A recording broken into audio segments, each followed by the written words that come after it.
Mientras Moisés estaba en el monte, Dios le ordenó: harán un santuario para mí, y yo habitaré en medio de ellos, Éxodo 25, 8, y le dio instrucciones completas para la construcción del tabernáculo. A causa de su apostasía, los israelitas habían perdido el derecho a la bendición de la presencia divina, y por el momento hicieron imposible la construcción del santuario de Dios entre ellos. Pero después que les fuera devuelto el favor del cielo, el gran líder procedió a ejecutar la orden divina. Hombres escogidos fueron especialmente dotados por Dios con habilidad y sabiduría para la construcción del edificio sagrado. Dios mismo dio a Moisés el plano de esa estructura, con instrucciones detalladas acerca de su tamaño y forma, los materiales que debían emplearse y todos los objetos y muebles que debía contener. Los 2 lugares santos hechos a mano habían de ser, figura del verdadero, figuras de las cosas celestiales, Hebreos 9, 24, 23, una representación en miniatura del templo celestial donde Cristo, nuestro gran sumo sacerdote, después de ofrecer su vida como sacrificio, habría de ministrar en favor de los pecadores. Dios presentó ante Moisés en el monte una visión del santuario celestial, y le ordenó que hiciera todas las cosas de acuerdo con el modelo que se le había mostrado. Todas estas instrucciones fueron escritas cuidadosamente por Moisés, quien las comunicó a los líderes del pueblo. Para la construcción del santuario fue necesario hacer grandes y costosos preparativos, se requería una gran cantidad de los materiales más preciosos y caros, no obstante, el Señor solo aceptó ofrendas voluntarias. Di a los hijos de Israel que tomen para mí ofrenda, de todo varón que la diere de su voluntad, de corazón, tomaréis mi ofrenda, Éxodo 25, 2, tal fue la orden divina que Moisés repitió a la congregación. La devoción a Dios y un espíritu de sacrificio fueron los primeros requisitos para construir la morada del Altísimo. Todo el pueblo respondió unánimemente. Y vino todo varón a quien su corazón estimuló, y todo aquel a quien su espíritu le dio voluntad, con ofrenda a Jehová para la obra del tabernáculo de reunión, y para toda su obra, y para las sagradas vestiduras. Vinieron así hombres como mujeres, todos los voluntarios de corazón, y trajeron cadenas y zarcillos, anillos y brazaletes y toda clase de joyas de oro, y todos presentaban ofrenda de oro a Jehová. Todo hombre que tenía azul, púrpura, carmesí, lino fino, pelo de cabras, pieles de carneros teñidas de rojo, o pieles de tejones, lo traía. Todo el que ofrecía ofrenda de plata o de bronce traía a Jehová la ofrenda, y todo el que tenía madera de acacia la traía para toda la obra del servicio. Además todas las mujeres sabias de corazón hilaban con sus manos, y traían lo que habían hilado, azul, púrpura, carmesí o lino fino. Y todas las mujeres cuyo corazón las impulsó en sabiduría hilaron pelo de cabra. Los príncipes trajeron piedras de ónice, y las piedras de los engastes para el efod y el pectoral, y las especias aromáticas y el aceite, para el alumbrado, y para el aceite de la unción, y para el incienso aromático. Éxodo 35, 21-28. Mientras se llevaba a cabo la construcción del santuario, el pueblo, ancianos, jóvenes, adultos, mujeres o niños, continuó trayendo sus ofrendas hasta que los encargados de la obra vieron que ya tenían lo suficiente, y aún más de lo que podrían usar. Y Moisés hizo proclamar por todo el campamento: ningún hombre ni mujer haga más para la ofrenda del santuario. Así se le impidió al pueblo ofrecer más. Éxodo 36, 6. Como advertencia para las futuras generaciones se registraron las murmuraciones de los israelitas y cómo Dios castigó sus pecados. Y son un ejemplo digno de imitar su devoción, celo y liberalidad. Todo el que ama el culto de Dios y aprecia la bendición de su santa presencia mostrará el mismo espíritu de sacrificio en la preparación de una casa donde él pueda reunirse con ellos. Deseará traer al Señor una ofrenda de lo mejor que posea. La casa que se construya para Dios no debe quedar endeudada, pues con ello Dios sería deshonrado.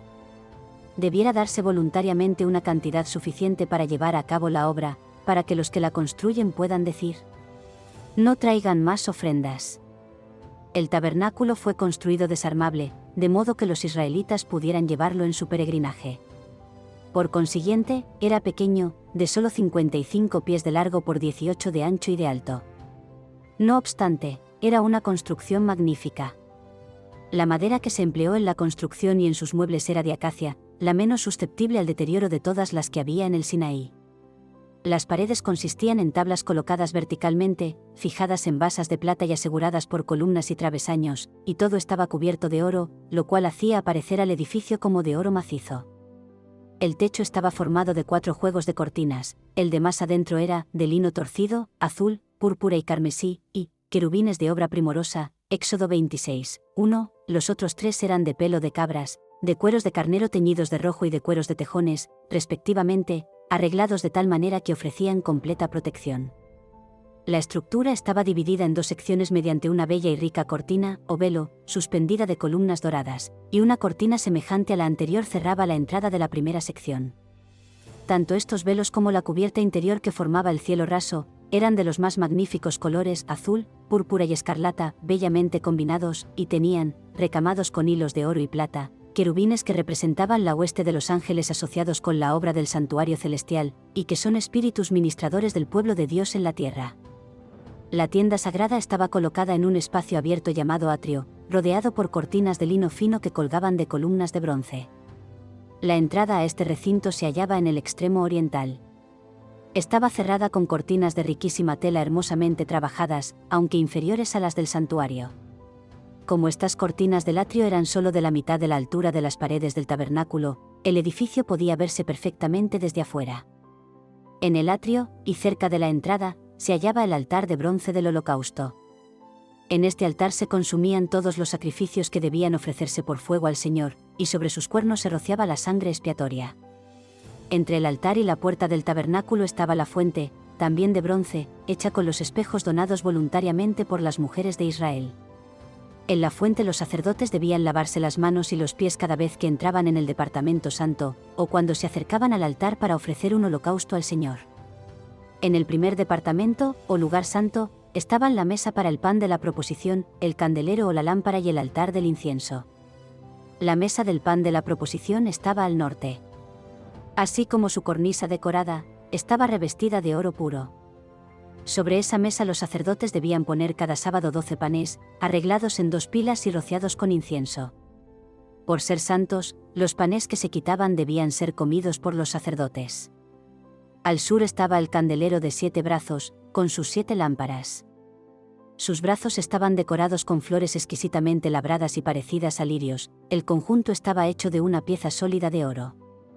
Como no había ventanas en el tabernáculo, las lámparas nunca se extinguían todas al mismo tiempo, sino que ardían día y noche. Exactamente frente al velo que separaba el lugar santo del lugar santísimo, y de la inmediata presencia de Dios, estaba el altar de oro del incienso. Sobre ese altar el sacerdote debía quemar incienso todas las mañanas y todas las tardes, sobre sus cuernos se aplicaba la sangre de la víctima de la expiación, y en el gran día de la expiación era rociado con sangre. El fuego que estaba sobre ese altar fue encendido por Dios mismo, y se mantenía como sagrado. Día y noche, el santo incienso difundía su fragancia por los recintos sagrados del tabernáculo y, fuera, por sus alrededores. Más allá del velo interior estaba el lugar santísimo, centro del servicio de expiación e intercesión, el cual constituía el eslabón que unía el cielo y la tierra. En este departamento estaba el arca, que era un cofre de madera de acacia, recubierto de oro por dentro y por fuera, y que tenía una cornisa de oro encima. Era el repositorio de las tablas de piedra, en las cuales Dios mismo había grabado los 10 mandamientos. Por consiguiente, se lo llamaba Arca del Testamento de Dios, o Arca de la Alianza, puesto que los 10 mandamientos eran la base de la alianza hecha entre Dios e Israel. La cubierta del arca sagrada se llamaba propiciatorio.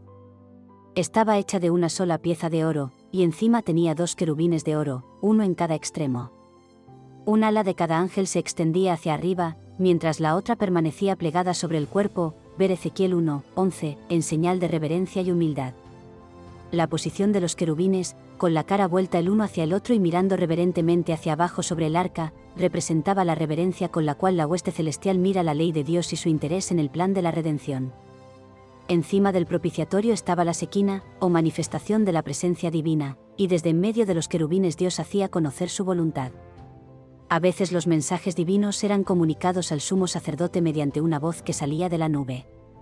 Otras veces caía una luz sobre el ángel de la derecha, para indicar aprobación o aceptación, o una sombra o nube descansaba sobre el ángel de la izquierda, para revelar desaprobación o rechazo. La ley de Dios, guardada como reliquia dentro del arca, era la gran regla de justicia y juicio. Esa ley determinaba la muerte del transgresor, pero encima de la ley estaba el propiciatorio, donde se revelaba la presencia de Dios y desde el cual, en virtud de la expiación, se otorgaba perdón al pecador arrepentido. Así, en la obra de Cristo en favor de nuestra redención, simbolizada por el servicio del santuario, la misericordia y la verdad se encontraron, la justicia y la paz se besaron. Salmos 85, 10. No hay palabras que puedan describir la gloria de la escena que se veía dentro del santuario, las paredes doradas reflejando la luz de los candeleros de oro, los brillantes colores de las cortinas ricamente bordadas con sus relucientes ángeles, la mesa y el altar del incienso refulgentes de oro, y más allá del segundo velo el arca sagrada, con sus querubines místicos, y sobre ella la santa sequina, manifestación visible de la presencia de Jehová, pero todo eso era apenas un pálido reflejo de las glorias del templo de Dios en el cielo, el gran centro de la obra de redención en favor del hombre. Se necesitó alrededor de medio año para construir el tabernáculo.